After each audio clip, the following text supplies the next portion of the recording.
எல்லாருக்கும் வணக்கம் மக்களே! எல்லாரும் எப்படி இருக்கீங்க? எல்லாரும் நல்லா இருப்பீங்கன்னு நம்புறேன். நாம இந்த காணொளியில என்ன பார்க்க போறோம் அப்படின்னு பார்த்தீங்க அப்படின்னா, 2026 சட்டப்பேரவை தேர்தல் தமிழ்நாட்டில நடக்க போற காரணத்தினால, எந்தெந்த கட்சிகள் எப்படியெல்லாம் வாக்கு சதவீதங்கள் வாங்கியிருக்காங்க, எப்படியெல்லாம் வரப்போகும் தேர்தல்கள்ல வெற்றி பெற போறாங்க அப்படிங்கிற ஒரு கணிப்பு பார்த்துக்கிட்டு இருக்கோம். அந்த வகையில நாம இன்னைக்கு பார்க்க போற தொகுதி என்னன்னு பார்த்தீங்க அப்படின்னா, திருச்சி மாவட்டத்தில இருக்கிற முசிறி தொகுதி தான் பார்க்க போறோம். வாங்க நிகழ்ச்சிக்கு போலாம். முசிறி தொகுதிய பார்க்கலாம் வாங்க. அதுக்கு முன்னாடி நம்ம சேனல சப்ஸ்கிரைப் பண்ணிக்கங்க. முசிறி தொகுதிய பொறுத்தளவுக்கு பார்த்தீங்க அப்படின்னா, சுதந்திரம் பெற்றதற்கு பின் 16 முறை இந்த இதில எலக்ஷன்கள் நடந்திருக்கு. இந்த 16 முறை எலக்ஷன்கள்ல அதிமுக தான் அதிக முறை வெற்றி பெற்றிருக்காங்க. அதிமுக பார்த்தீங்க அப்படின்னா 1977, 1980, 1980, 1991, 2001, 2011, 2016ல வெற்றி பெற்றிருக்காங்க. திமுக 1967, 1971, 1981, 1996, 2006, 2021ல வெற்றி பெற்றிருக்காங்க. இந்திய தேசிய காங்கிரஸ் 1957யும், 1962லயும் வெற்றி பெற்றிருக்காங்க. இண்டிபெண்டன்ட் 1952ல இந்த இடத்துல வந்து வெற்றி பெற்றிருக்காங்க அப்படிங்கிறது குறிப்பிடத்தக்கது. ஆக மொத்தத்துல 16 முறை எலக்ஷன்கள்ல 7 முறை அதிமுகவும், 6 முறை திமுகவும், 2 முறை இந்திய தேசிய காங்கிரஸும், 1 முறை வந்து இண்டிபெண்டன்ட் கேண்டிடேட்டும் இந்த இடத்துல வெற்றி பெற்றிருக்கிறாங்க அப்படிங்கிறது குறிப்பிடத்தக்கது. அடுத்து முசிறி சட்டமன்ற தேர்தல் நிலவரங்கள் பார்த்துடலாம். அந்த வகையில நம்ம 2 சட்டமன்ற தேர்தல்கள் பார்க்க போறோம். 2016, 2021. 2016 பொறுத்தமட்டில் பார்த்தீங்க அப்படின்னா, இந்த தொகுதியில அதிமுக தான் வெற்றி பெற்றிருக்காங்க. அதிமுக சார்பில எம். செல்வராசு அப்படிங்கிறவங்க போட்டியிட்டு 89,398 வாக்குகளும், 53.10% பெற்று இந்த இடத்துல வந்து மிகப்பெரிய வெற்றியை பதிவு செஞ்சிருக்காங்க. இதே திமுக கூட்டணியில் அங்கம் வகித்த இந்தியன் நேஷனல் காங்கிரஸ் சார்பில் எஸ். விஜயபாபு அப்படிங்கிறவங்க போட்டியிட்டு 57,311 வாக்குகளும் 34% பெற்று இந்த 2ஆம் இடத்தை பிடிச்சிருக்காங்க. அடுத்து மக்கள் நல கூட்டணியில இருந்த தமிழ் மாநில காங்கிரஸ் மூப்பனார் கட்சியை சேர்ந்த எம். ராஜசேகரன் அப்படிங்கிறவர் போட்டியிட்டு 8,581 வாக்குகளும் 5.10% பெற்று இந்த இடத்துல வந்து அவங்க 3ஆம் இடத்தை பிடிச்சிருக்காங்க. நாம் தமிழர் கட்சி சார்பில் ஆசை தம்பி அப்படிங்கிறவங்க போட்டியிட்டு 2,446 வாக்குகளும் 1.5% பெற்று இந்த இடத்துல வந்து அவங்க 4ஆம் இடத்தை பிடிச்சிருக்காங்க அப்படிங்கிறது குறிப்பிடத்தக்கது. அடுத்து 2021 சட்டமன்ற தேர்தலை பொறுத்தளவுக்கு பார்த்தீங்க அப்படின்னா, அந்த தொகுதி மறுபடியும் டிஎம்கே கைக்கு போயிருக்கு. டிஎம்கே சார்பில் என். தியாகராஜன் அப்படிங்கிறவங்க போட்டியிட்டு 90,624 வாக்குகளும் 50.70% பெற்று இந்த இடத்துல வந்து அவங்க வெற்றி பெற்றிருக்காங்க. அடுத்து அதிமுக சார்பில் எம். செல்வராசு அப்படிங்கிறவங்க போட்டியிட்டு 63,788 வாக்குகளும் 35.70% பெற்று இந்த இடத்துல வந்து அவங்க 2ஆம் இடத்தை பிடிச்சிருக்காங்க. அடுத்து நாம் தமிழர் கட்சி சார்பில் ஸ்ரீதேவி இளங்கோவன் அப்படிங்கிறவங்க போட்டியிட்டு 14,311 வாக்குகளும் 8% வாக்குகளும் பெற்று இந்த இடத்துல வந்து அவங்க 3ஆம் இடத்தை பிடிச்சிருக்காங்க அப்படிங்கிறது குறிப்பிடத்தக்கது. அடுத்து முசிறி மக்களவைத் தேர்தல் நேரங்கள் பார்த்துடலாம். அந்த வகையில் நம்ம 2 மக்களவைத் தேர்தல் முசிறியில் பார்க்கலாம். 2019, 2024. 2019 பொறுத்த மட்டும் பார்த்தீங்க அப்படின்னா, இந்த தொகுதி பெரம்பலூர் நாடாளுமன்ற தொகுதியா வரும். இந்த தொகுதியில் டிஎம்கே சார்பு தான் டிஎம்கே இருக்காங்க. டிஎம்கேல வெற்றி பெற்றிருக்காங்க. டிஎம்கே சார்பில் டி.ஆர். பாரிவேந்தர் அப்படிங்கிறவர் போட்டியிட்டு இருக்காரு. அவர் பார்த்தீங்கன்னா இந்த தொகுதியில 1,09,896 வாக்குகளும் 63.51% பெற்று இந்த இடத்துல வந்து மிகப்பெரிய வெற்றியை பதிவு செஞ்சிருக்காங்க. அடுத்து அதிமுக சார்பில் என்.ஆர். சிவபதி அப்படிங்கிறவங்க போட்டியிட்டு 47,001 வாக்குகளும் 27.16% பெற்று இந்த இடத்துல வந்து அவங்க 2ஆம் இடத்தை பிடிச்சிருக்காங்க. அடுத்து நாம் தமிழர் கட்சி சார்பில் கே. சாந்தி அப்படிங்கிறவங்க போட்டியிட்டு 9,018 வாக்குகளும் 5.21% பெற்று இந்த இடத்துல வந்து அவங்க 1ஆம் இடத்தை பிடிச்சிருக்காங்க அப்படிங்கிறது குறிப்பிடத்தக்கது. அடுத்து 2024 மக்களவைத் தேர்தலை பொறுத்தளவுக்கு பார்த்தீங்க அப்படின்னா, இந்த தொகுதியில மீண்டும் வந்து டிஎம்கே தான் வெற்றி பெற்றிருக்காங்க. டிஎம்கே சார்பில் பார்த்தீங்க அப்படின்னா, மதிமுகவுக்கு இந்த தொகுதியை கொடுத்திருக்காங்க. இல்ல டிஎம்கே சார்பில் டிஎம்கே தான் போட்டியிட்டு இந்த இடத்துல வெற்றி பெற்றிருக்காங்க அப்படிங்கிறது குறிப்பிடத்தக்கது. டிஎம்கே பொறுத்தளவுக்கு பார்த்தீங்க அப்படின்னா, இந்த பெரம்பலூர் தொகுதியை மிகப்பெரிய அளவுல வந்து அவங்க வந்து வாக்குகள் வாங்கியிருக்காங்க போல இருக்கு. அதாவது இந்த இடத்துல போட்டியிட்டவர் யாருன்னு பார்த்தீங்க அப்படின்னா, அருண் நேரு அவர் தான் போட்டியிட்டு இருக்காரு. அவரு இந்த தொகுதியை வெற்றி பெற்றிருக்கிறாரு. அவரு 92,033 வாக்குகளும் 53.19% பெற்று இந்த இடத்துல வந்து அவர் வெற்றி பெற்றிருக்கிறாரு. அதிமுக சார்பில் என்.டி. சந்திரமோகன் அப்படிங்கிறவங்க போட்டியிட்டு 36,884 வாக்குகளும் 21.32% பெற்று இந்த இடத்துல வந்து அவங்க 2ஆம் இடத்தை பிடிச்சிருக்காங்க. அடுத்து என்டிஏ சார்பில் பிஜேபி சார்பில் டி.ஆர். பாரிவேந்தர் அவர் போட்டியிட்டு இருக்கிறாரு. அவர் பார்த்தீங்க அப்படின்னா 24,104 வாக்குகளும் 13.93% பெற்று இந்த இடத்துல வந்து அவங்க 3ஆம் இடத்துல இருக்கிறாங்க. அடுத்து நாம் தமிழர் கட்சி சார்பில் ஆர். தேன்மொழி அப்படிங்கிறவங்க போட்டியிட்டு 20,010 வாக்குகளும் 11.56% பெற்று இந்த இடத்துல வந்து அவங்க 4ஆம் இடத்துல இருக்காங்க அப்படிங்கிறது குறிப்பிடத்தக்கது. அடுத்து முசிறி தொகுதி 4 தேர்தல் நிலவரங்கள். கடந்த 4 தேர்தல்கள்ல அதிமுக, திமுக, நாம் தமிழர்லாம் எப்படியானப்பட்ட வாக்குகள் வாங்கியிருக்காங்க அப்படிங்கிறத நம்ம பார்த்துடலாம். அந்த வகையில பார்க்குறப்ப பார்த்தீங்கன்னா, அதிமுக பொறுத்தமட்டில் 2016ல 53.10%, 2019ல 27.16%, 2021 35.70%, 2024 21.32% பெற்று இந்த இடத்துல வந்து வாக்குகள் வந்து கொஞ்சம் சரிஞ்ச நிலையில தான் அதிமுக இருக்காங்க அப்படிங்கிறது நம்மளுக்கு தெரியுது மக்களே. ஏன்னா அதிமுகவை பொறுத்தமட்டில் பார்த்தீங்க அப்படின்னா, செல்வி ஜெயலலிதா அவர்கள் மறைந்ததுக்கு அப்புறம் மிகப்பெரிய அளவுல ஒரு ஒரு எப்படி சொல்றது? ஒரு கஷ்டமான சூழ்நிலையில தான் அவைங்க தேர்தல்ல எல்லாம் போட்டிக்கிட்டு இருக்கிறாங்க அப்படிங்கிறது நம்மளுக்கு பார்த்த உடனே தெரியுது. ஸோ அந்த வகையில முசிறி தொகுதியிலயும் வந்து அது ரொம்ப அளவுல இம்பாக்ட் ஆயிருக்கு. ஏன்னா முசிறி தொகுதியை பொறுத்தளவுக்கு செல்வி ஜெயலலிதா அவர்கள் இருந்த காலகட்டத்தில ஒரே தடவ மட்டும் தான் அந்த இதுல லூஸ் பண்ணியிருக்காங்க போல இருக்கு. ஏன்னா, அந்த 1996, 2006 2 தடவ லூஸ் பண்ணியிருக்காங்க. எம்ஜிஆர் அவர்கள் 1984ல இந்த இடத்துல வந்து தோல்வி அடைஞ்சிருக்கிறாரு. எம்ஜிஆர் கட்சி தொடங்கிய காலங்கள்ல. ஸோ, அதுக்கப்புறம் பார்த்தீங்க அப்படின்னா, இபிஎஸ் அவர்களும் 2021ல தோல்வி அடைஞ்சிருக்கிறாரு. ஸோ, பார்க்கலாம். இது எப்படி எந்த அளவுக்கு வந்து இபிஎஸ் அவர்கள கொஞ்சம் மேல கொண்டு போறாரு அப்படிங்கிறத பொறுத்திருந்து பார்க்கலாம். அடுத்து அடுத்து திமுக சார்பில பார்த்தீங்க அப்படின்னா 2016 34%, 2019 63.51%, 2021 50.70%, 2024 53.19% பெற்று இந்த இடத்துல வந்து மிகப்பெரிய அளவுல வாக்கு சதவீதங்கள் வச்சிருக்காங்க திமுகவ பொறுத்தமட்டில். ஸோ அந்த அளவுக்கு வந்து மிகப்பெரிய அளவுல திமுக வந்து திருச்சியில கால் பதிச்சுட்டு இருக்காங்க அப்படிங்கிறது நம்மளுக்கு கண்கூடா தெரியுது. அடுத்து நாம் தமிழர பொறுத்தமட்டில் பார்த்தீங்க அப்படின்னா 2016ல 1.50%, 2019ல 5.21%, 2021ல 8%, 2024ல 11.56% பெற்று இந்த இடத்துல வந்து ஒரு டபுள் டிஜிட் வாக்குகளை நோக்கி அவங்க சென்றுகிட்டு இருக்காங்க அப்படிங்கிறது நம்மளுக்கு பார்த்தோன்னே தெரியுது. பார்க்கலாம் 2024ல எந்த மாதிரியான இம்பாக்ட் வந்து நாம் தமிழர் ஏற்படுத்த போறாங்க அப்படின்ட்டு. அடுத்து முசிறி தொகுதி வாக்காளர்கள் நிலவரத்தை பத்தி பார்த்துடலாம். அந்த வகையில மொத்த வாக்காளர்களா 2,06,553 பேர் வாக்காளர்களா பதிவு செய்யப்பட்டிருக்காங்க அப்படிங்கிறது குறிப்பிடத்தக்கது. அதுல 1,09,24 பேர் ஆண்களும், 1,05,614 பெண்களும் இந்த இடத்துல வாக்காளர்களா பதிவு செய்யப்பட்டிருக்காங்க அப்படிங்கிறது குறிப்பிடத்தக்கது. 3ஆம் பாலினத்தவர்கள் 15 பேர் இந்த இடத்துல வாக்காளர்களா பதிவு செய்யப்பட்டிருக்காங்க. அதே வாக்காளர்கள்லயே ஏஜ் வைஸ் கேட்டகரின்னு பார்க்குறப்ப பார்த்தீங்க அப்படின்னா, 18 வயசுலேருந்து 34 வயசு வரைக்கும் இருக்கிறவங்க பார்த்தீங்க அப்படின்னா, 34,112 ஆண்களும், 35,698 பெண்களும் இந்த இடத்துல வாக்காளர்களா பதிவு செய்யப்பட்டிருக்காங்க. 35 வயசுலேருந்து 54 வயசு வரைக்கும் இருக்கீங்க பார்த்தீங்க அப்படின்னா, 43,195 ஆண்களும், 45,203 பெண்களும் இந்த இடத்துல வாக்காளர்களா பதிவு செய்யப்பட்டிருக்காங்க அப்படிங்கிறது குறிப்பிடத்தக்கது. 54 வயசுலேருந்து 65 வயசுக்கு மேல இருக்கீங்க பார்த்தீங்க அப்படின்னா, 23,616 ஆண்களும், 24,714 பெண்களும் இந்த இடத்துல வாக்காளர்களா பதிவு செய்யப்பட்டிருக்காங்க அப்படிங்கிறது குறிப்பிடத்தக்கது.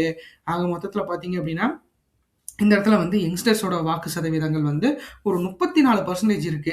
ஸோ அந்த 34% யார் வந்து ஒட்டுக்கா வாங்குறாங்களோ, அவங்க இந்த இடத்துல வந்து வாகை சூடுறதுக்கான வாய்ப்புகள் இருக்கு. பார்க்கலாம் அது எப்படி பண்ண போறாங்க அப்படின்ட்டு. அடுத்து முசிறி தொகுதி வாக்குப்பதிவு சதவீதங்கள் கடந்த 8 தேர்தல்கள் எப்படி இருந்துச்சு அப்படிங்கிறத பார்த்துடலாம். 1989ல 79.20%, 1991ல 62.70%, 1996ல 73.80%, 2001ல 66.20%, 2006ல 75.70%, 2011ல 81.60%, 2016ல 79.60%, 2021ல 79.70% வாக்குகள் பதிவாயிருக்கு அப்படிங்கிறது குறிப்பிடத்தக்கது. ஆக மொத்தத்துல 5க்கு 4 பேர் இந்த இடத்துல வாக்குகள் பதிவு பண்ணியிருக்காங்க.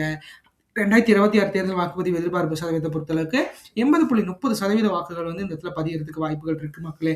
ஏன்னா இந்த 80%ங்கிறது நம்மளுக்கு வந்து தெரிஞ்ச ஒரு டேட்டாவா இருக்கு. கண்டிப்பா இதை வந்து நீங்க 100%ஆ மாத்தணும் அப்படிங்கிறது தான் இந்த காணொலியோட முக்கிய நோக்கம்.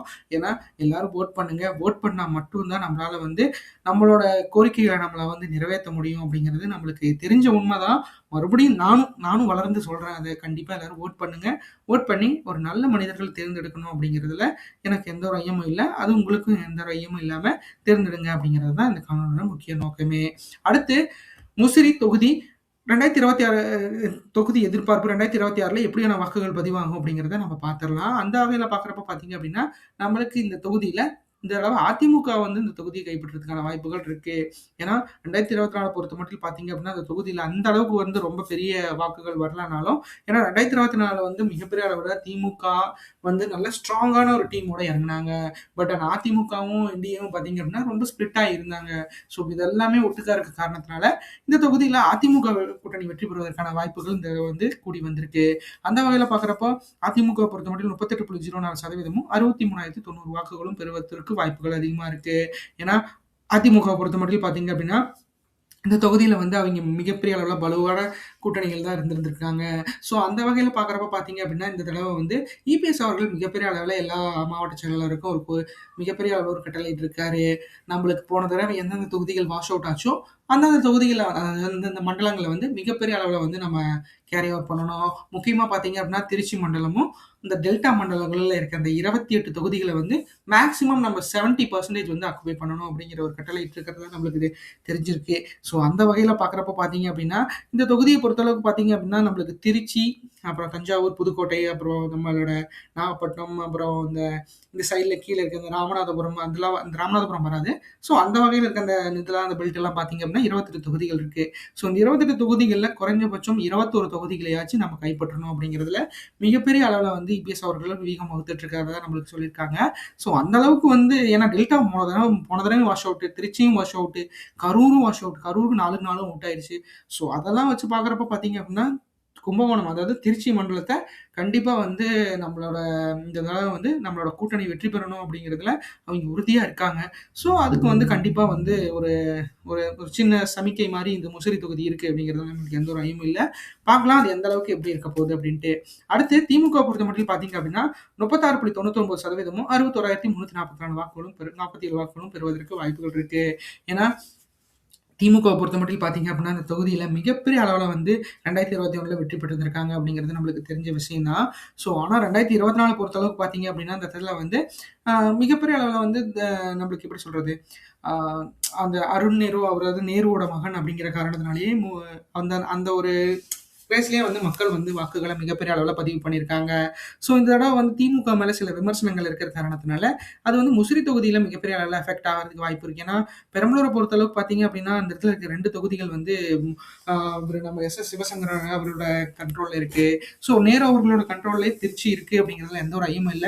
இருந்தாலும் பார்த்தீங்க அப்படின்னா, நம்மளுக்கு இந்த இடத்துல திமுக வந்து இந்த தடவ கொஞ்சம் வாய்ப்புகள தவற விடுறதுக்கான வாய்ப்புகள் ஏன்னா, முசிறிய பொறுத்தளவுக்கு பார்த்தீங்க அப்படின்னா, அவங்களுக்கு 2024 தேர்தல் மிகப்பெரிய அளவுல ஒரு சப்போர்ட்டா இருந்தாலும், அதுக்கப்புறம் பின்னாடி வந்த கருத்து கணிப்பெல்லாம் நான் வாட்ச் பண்ணி பார்க்குறப்போ, ஒரு டிசப்பாயின்ட்மென்ட்டான ஒரு ஏன்னா டிவிக்கே வந்த காரணத்தினாலேயே எனக்கு தெரிஞ்சு கருத்து கணிப்புகள்லாம் மிகப்பெரிய அளவுல டிவிக்கேங்கிற மாரி தான் ஒலிச்சுக்கிட்டு இருக்கு. ஸோ அந்த வகையில அது வந்து நான் ஒரு ஒரு 10% தான் நான் அத வந்து கணக்கெடுத்துக்கிறது.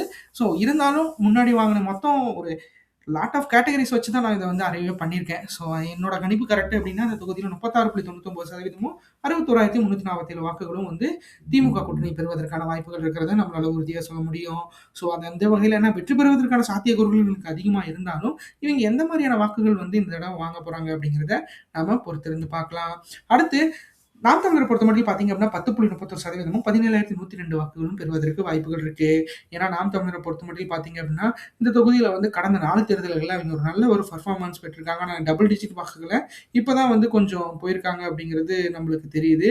ஸோ அந்த வகையில பார்க்குறப்ப பார்த்தீங்க அப்படின்னா, இந்த தொகுதியில 10.31% வந்து நாம் தமிழர் பெறுவதற்கான வாய்ப்புகள் அதிகமா இருக்கு. ஏன்னா சீமான் அவர்கள பொறுத்தளவுக்கு பார்த்தீங்க அப்படின்னா, இப்ப தான் வந்து ஒரு நல்ல வளர்ச்சிய 2024 தேர்தல்ல மிகப்பெரிய அளவுல வந்து டெல்டா திருச்சி சார்ந்த மாவட்டங்கள்ல மிகப்பெரிய அளவுல வாங்கியிருந்தாங்க. ஸோ அது அந்த அளவுக்கு வந்து இந்த தடவ எப்படி பண்ண போறாங்க, ஏது பண்ண போறாங்க அப்படிங்கிறத நாம பொறுத்திருந்து பார்க்கலாம். அடுத்து தமிழகத்துக்கு புது உருவா வந்திருக்க தமிழக வெற்றி கழகத்த பொறுத்தளவுக்கு 11.67% வாக்குகளும் 19,634 வாக்குகளும் பெறுவதற்கு வாய்ப்புகள் இருக்கு. ஏன்னா தமிழக வெற்றி கழகத்த பொறுத்தளவுக்கு பார்த்தீங்க அப்படின்னா, விஜய் அவர்கள் அப்படிங்கிற அந்த ஒரு ஃபேம் காரணமாகவே மிகப்பெரிய அளவுல ரீச் ஆயிருக்கு. ஸோ 2ஆம் கட்ட தளபதிகள்லாம் மிகப்பெரிய அளவுல வெற்றி பெறணும் அப்படிங்கிற ஒரு நோக்கத்திலேயே அவங்க வந்து இந்த இடத்துல வந்து ஆக்குபை பண்ணிட்டு இருக்காங்க.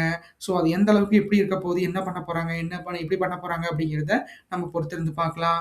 ஆக மொத்தத்துல பார்த்தீங்க அப்படின்னா, இந்த தொகுதிய பொறுத்தளவுக்கு நம்மளுக்கு வந்து மிகப்பெரிய அளவுல வந்து ஒரு நல்ல நல்ல மாற்றம் வரணும் அப்படின்னா, அ அந்த அது எப்படி சொல்றது? அந்த மாற்றங்கள் வந்து மிகப்பெரிய அளவுல இருக்கணும் அப்படின்னா, கட்சி தொண்டர்கள் மிகப்பெரிய அளவுல வந்து ஒரு நல்ல ஒரு பிரச்சாரத்த கேம்பெயின் பண்ணணும். அது கண்டிப்பா நீங்க பண்ணுவீங்கன்னு நம்புறேன். அது எந்த அளவுக்கு இருக்கு, எப்படி பண்ண போறாங்க அப்படிங்கிறத நாம பொறுத்திருந்து பார்க்கலாம். அடுத்து தமிழ்நாடு தேர்தல் கூட்டணி எதிர்பார்ப்பு இந்த மாரிலாம் இருந்துச்சுன்னா, முன்கூறிய வாக்குகள் கிடைக்கிறதுக்கான வாய்ப்புகள் இருக்கிறத நம்மளால உறுதியா சொல்ல முடியும். அந்த வகையில பார்க்குறப்ப பார்த்தீங்க அப்படின்னா, அதிமுக கூட்டணியில இந்தந்த கட்சிகள் இருந்துச்சு அப்படின்னா, அவங்களுக்கு வந்து இந்த மாரியான வாக்குகள் கிடைக்கிறதுக்கு வாய்ப்புகள் இருக்கிறத நம்மளால உறுதியா சொல்ல முடியும்.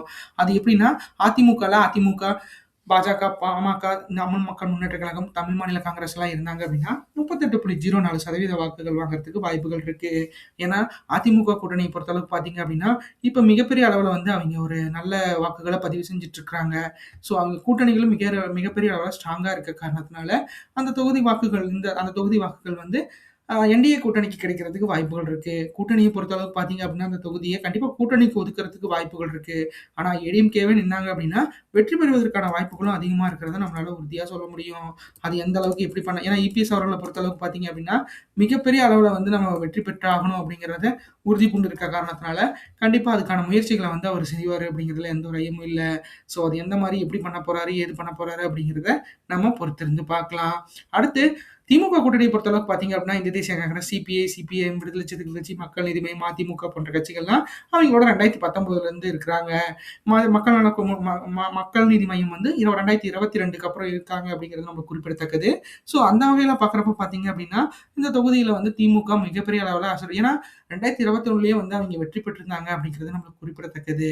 ஸோ இந்த தடவையும் வந்து ஸ்டாலின் அவர்கள் மேல, அவரோட ஆட்சி மேல மிகப்பெரிய அளவுல விமர்சனங்கள் இல்லாம போனாலும், ஒரு சில இடத்துல வந்து மிகப்பெரிய அளவுல கடுமையான விமர்சனங்கள் இருக்கு. ஸோ அதையெல்லாம் மீறி எப்படி வந்து இந்த தொகுதியில வாக்கு வங்கி வெற்றி பெற போறாங்க அப்படிங்கிறத பார்க்கலாம். ஏன்னா இந்த தொகுதிய பொறுத்தளவுக்கு பார்த்தீங்க அப்படின்னா, அதிமுக கூட்டணிக்கு கொஞ்சம் பலம் அதிகமா இருக்கிறத நம்மளால பார்க்க முடியும். திருச்சி மாவட்டத்திலேயே ஒரு 4, 5 தொகுதிகள் 5 தொகுதிகள் நெனைக்கிறேன். 4 தொகுதிகள் நெனைக்கிறேன். அந்த தொகுதிகள்லாம் வந்து இந்த தடவ அதிமுகவுக்கு கைமாறுறதுக்கான வாய்ப்புகள் இருக்கு. ஸோ அது எந்த மாரி அத வந்து எப்படி இழுத்து பிடிச்சு திமுக வெற்றி பெற போறாங்க அப்படிங்கிறத நாம பொறுத்திருந்து பார்க்கலாம். ஆக மொத்தத்துல பார்த்தீங்க அப்படின்னா, இந்த தொகுதி வந்து அ கண்டிப்பா வந்து ரொம்ப பிரச்சனைகள் இல்லனாலும், ஒரு சைடா சாயறதுக்கு வாய்ப்புகள் இருக்கு. அடுத்து நாம் தமிழர் பொறுத்தமட்டில் பார்த்தீங்க அப்படின்னா, கூட்டணிகள பற்றி இப்போ வரைக்கும் அவங்க எங்கேயுமே விவாதிக்கல. அவங்க கூட்டணி கட்சிகளோட இணைவு அப்படிங்கிறதே வந்து மிகப்பெரிய அளவுல ஒரு அவைங்க சொல்லவே இல்ல. மேக்ஸிமம் பார்த்தீங்கன்னா, தனிச்சு தான் போட்டியிடுவாங்க. தனிச்சு போட்டியிட்டாங்கன்னா 10.31% வாக்குகள் வாங்குறதுக்கு வாய்ப்புகள் இருக்கு. ஏன்னா, நாம் தமிழர பொறுத்தமட்டில் பார்த்தீங்க அப்படின்னா, இந்த தொகுதிகள்ல வந்து அவைங்க முன்னாடி வந்து 4 தேர்தல்கள்லயும் ஒரு கணிசமான வாக்குகள் தான் வாங்கியிருக்காங்க. ஸோ, அத வச்சு பார்க்குறப்ப தமிழக வெற்றி கழகத்தோட வருகையினாலயும் மிகப்பெரிய அளவுல வாக்குகள் ஏன்னா அவிங்களோட பெர்சன்டேஜ்ல இருந்து சரியறதுக்கு வாய்ப்புகள் இருக்கு. அப்படி சரிஞ்சது அப்படின்னா 10.31% வாக்குகள் கிடைக்கிறதுக்கு வாய்ப்பு இருக்கு. அடுத்து தமிழக வெற்றி கழகத்த பொறுத்தளவுக்கு 11.67% வந்து தனிச்சு போட்டிட்டா வாங்குறதுக்கு வாய்ப்புகள் இருக்கு. அவங்கள பொறுத்தளவுக்கு நாங்க தனிச்சு தான் போட்டிட்டோம். தனி போட்டி அப்படிங்கிறதே விஜய் அவர்கள் மிகப்பெரிய அளவுல உறுதிப்படுத்தி விட்டுட்டார். ஸோ அதனால கூட்டணிகள பற்றி நம்ம பேச முடியாது. இருந்தாலும் கூட்டணிகள்னு பார்க்குறப்போ, இப்ப வரைக்கும் இங்க எந்த ஒரு கூட்டணியோடும் இணைவு இல்ல. ஸோ அந்த வகையில பார்க்குறப்ப தனிச்சு 11.67% வாக்குகள் வாங்குறதுக்கான வாய்ப்புகள் தான் அதிகமா இருக்கு. ஸோ அது எந்த அளவுக்கு எப்படின்னா தமிழக வெற்றி கழகத்த பொறுத்தளவுக்கு பார்த்தீங்க அப்படின்னா, விஜய் அப்படிங்கிற அந்த ஒரு தனி மனிதனோட பேர் மிகப்பெரிய அந்த ஒரு முகவரிய வச்சு இந்த இடத்துல வாக்குகள் வாங்குறதுக்கான கட்சி நடவடிக்கைகள வந்து அந்த நிர்வாகிகள் பண்ணிட்டு இருக்காங்க. ஸோ அது எந்த அளவுக்கு எப்படி வெற்றி பெற வைக்க போகுது அப்படிங்கிறத நம்ம பொறுத்திருந்து பார்க்கலாம். இந்த காணொளி உங்களுக்கு ரொம்ப பிடிச்சிருக்கும்னு நினைக்கிறேன் மக்களே. நம்ம சேனல சப்ஸ்கிரைப் பண்ணுங்க, லைக் பண்ணுங்க, ஷேர் பண்ணுங்க, கமெண்ட் பண்ணுங்க. நம்ம ஒவ்வொரு நாளும் ஒவ்வொரு தொகுதி அப்படிங்கிற மாரி போயிட்டுருக்கோம். ஏன்னா, நம்மள பொறுத்தளவுக்கு பார்த்தீங்க அப்படின்னா, நம்மளோட டேட்டாஸ் வந்து நம்மளுக்கு எப்படி தெரியுதோ, அதே மாரி எல்லாத்துக்கும் தெரியும். ஏன்னா, ஒரு கம்பைல் டேட்டா நீங்க பார்க்கறதுக்கு எவ்வளோ விருப்பமா இருக்குமோ, அந்த மாரி தான் நான் தொகுத்து வழங்கியிருக்கேன். இல்ல இந்த இந்த மாரி மெத்தட்ல பண்ணுங்க அப்படிங்கிறத நீங்க சஜஷன் பண்ணீங்க அப்படின்னாலும், அத நான் ஏத்துக்கிட்டு அது கண்டிப்பா கன்வீனியன்ட்டா இருந்தா நான் பண்ணி குடுப்பேன். கண்டிப்பா உங்களுக்காக டேட்டாஸ் ப்ரொவைட் பண்றது தான் என் வேலை. என் தொழிலே அதுதான். ஸோ நான் டேட்டா அனலைசரா இருக்கேன். அது நான் உங்களுக்கு குடுக்குறேன். எனக்கு சப்ஸ்கிரைப் பண்ணி ஹெல்ப் பண்ணுங்க. நான் பண்ற ஒரு சின்ன முயற்சி உங்களுக்கு பெரிய பலனா குடுத்தாலும் சந்தோஷம். அது எனக்கு பெரிய பலன குடுத்தாலும் எனக்கும் சந்தோஷம். பார்க்கலாம். அது நீங்க என்ன பண்ண போறீங்க? எப்படி பண்ண போறீங்கன்னு. நன்றி. வணக்கம்.